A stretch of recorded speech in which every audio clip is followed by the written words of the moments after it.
Number 8. When bases pair up in the formation of DNA, what is one of the pairings? So DNA is made of many nucleotides. Nucleotides have, or each nucleotide has base, and there are 4 types of bases.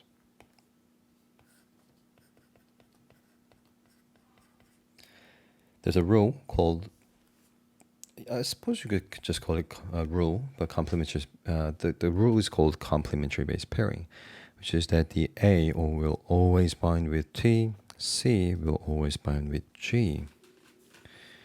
So here the answer should be B, because C or G will always bind with G or C.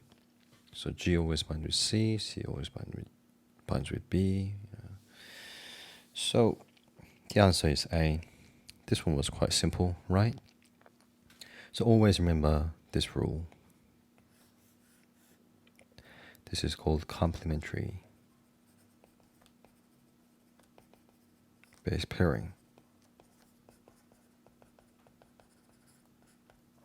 Okay, cool.